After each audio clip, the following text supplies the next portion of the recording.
So let's finish up looking at homosexual identity. This last example focuses on lesbian women.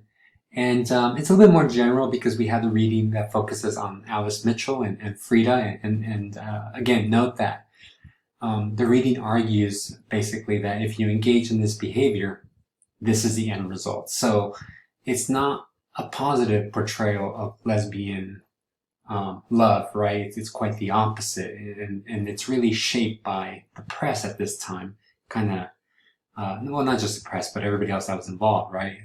The sexologists and so forth, kind of arguing, don't do this because you're going to end up dead, right? So it's very problematic when it comes to that, the development of a lesbian identity in, from the 1800s, late 1800s forward. So when it comes to lesbian women and history, now more scholarship has come out since the 1990s. And part of it is that we have to kind of uncover it in a way that is different from the way we normally research general history, right? Kind of major events. Sometimes there's a lot of documentation that we can write, different types of history. When it comes to lesbian history, it's a little bit more difficult. So sources are hard to come by. I mean, there's great articles that address like the blues, and music, right, through the lyrics. There's some indication of lesbian relationships there. Obviously, literature, we use that a lot when we write this type of history, where there might be these strains, right, of lesbian characters or kind of lesbian emotions, like not really lesbian emotions, but emotions amongst two different women, right? So this is what makes it so difficult to write about women. If you can recall, at the beginning of this lecture, when we looked at in the Middle Ages, a lot of the sources that come are from the church, because the church was catching men in the act, so they were able to write a history from those written resources. When it comes to women, though, that's not readily accessible, because a lot of times it just wasn't, when two women were together, it wasn't viewed as something bad. They were just really good friends, right? So when it comes to this concept of passionate friendships, we kind of look at it in a way that we have to read between the lines to some extent, just depending on the example that we're looking at. But when it comes to passionate friendships, it's, to give you a definition, it's an expression of affection, commitment, and intimacy associated with romantic love, but without sex.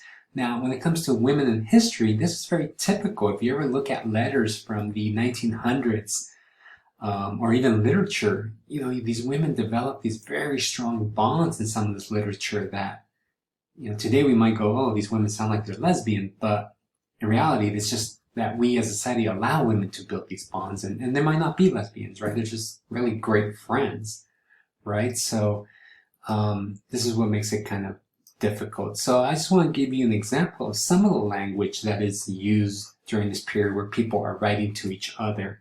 And this is one letter where a woman writes to another woman. And again, it has that sense of, well, it's a little bit more intimate than just two really good buddies, right? And she says, I hope for you so much and feel so eager for you that the expectations once more to see your face again makes me feel hot and feverish. So through this kind of language, we're able to kind of recreate a history of women that are in love with other women. And a lot of times it's, we kind of allow, again, these friendships to develop as a society again. That, a lot of times in the community, we allow women to gather together. A lot of times in church events where women are allowed to be together, right? We create these kind of social spaces where they bond and develop these very intimate relationships. And even though sometimes society is okay, not so much with lesbian relationships. Today obviously things have changed, but throughout history, they might not have been as okay with it. A lot of times it's just kind of hidden. So for many women that were in love with other women, a lot of times they just didn't talk about it, right? Because it was just safer. They were in these relationships, but since they weren't openly talking about it, then most of us just kind of let it go. And we have many kind of great examples. I think one of the best examples is the one that went to the Supreme Court. So, homosexual people could be legally married, right? Those two defendants that took this court case all the way to the Supreme Court kind of lived this life, right? These two women that had lived together, were obviously in love with each other, and they didn't really talk about it too much until years later, particularly when they first started. So what historians have said about these type of relationships is like, yeah, they exist, but they exist in silence. So this concept of silence, again, this is pre-1969, before Stonewall. Silence was a way to protect them, right? By women not talking about this love, it protects them from violence. There are many examples of people who do come out throughout history, or even are outed, and they're just destroyed by society. Either they face oppression or subordination, right? They're outcasted. They can't get jobs. They can't, they're not allowed to live in certain communities, or they're even harassed and even killed because of their sexual orientation. So by not talking about it, again, pre-1960s, it protects them from violence. And it's a bit of it's a bit of paradox, because yes, at the very least you can engage in this type of relationship as long as nobody knows. However, they can't fully express their identity, so at least not on their own terms, right? So this is why we have something like the Alice Mitchell affair, and that concept of the butch lesbian being created not by lesbian women, but rather by society, right? Through patriarchy that limits women's own identity. And again, that's what makes it so problematic, because then we develop these stereotypes of what lesbian women do, which is, at least from the Alice Mitchell article, right? Lesbian women kill, right? So this concept of silence, yes, it protects them, but it also hinders their self-expression of who they are under their own terms. So what did we learn? Hopefully you see that throughout history, we've had many examples of same-sex activity, and it's going to continue. I'm sure we all have friends or relatives, or maybe even ourselves, who might identify as being gay.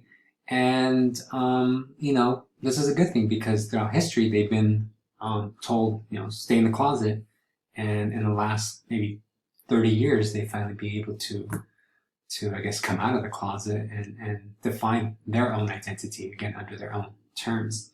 But again, we have a long history of it. Another major point that we see is that after the 1850s, right, really after the late 1800s, we see the creation of a same-sex identity. So I think I noted this, that prior to this period, most people would have done this, particularly men. It would have been very typical of us engaging in these type of behaviors as, we're coming of age before we get married. And, then you move on to your wife. Everybody in our history, the Americans did it, the Greeks did it, the Romans did it, the Middle Ages did it, right? All European countries did it.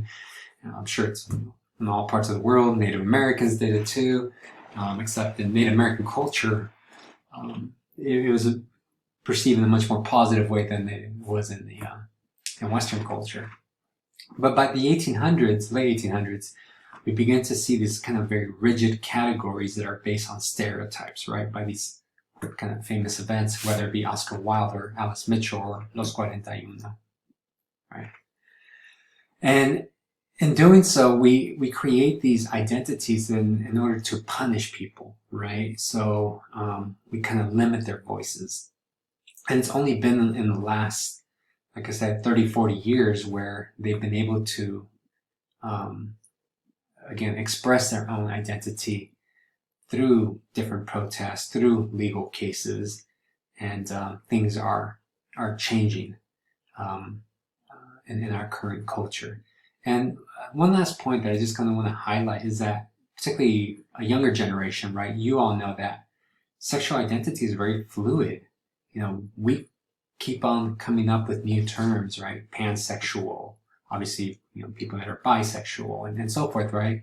But because we know when it comes to our sexual identities, they change. You know, these new terms come about because we feel more comfortable addressing how we feel about our sexual identity, which is definitely a plus, particularly for, you know, something that comes out of a current generation, whereas previous generations didn't have that ability. We only had two, right? You were only heterosexual or homosexual, and today there's a you know, a wide range of these identities, with more being created constantly.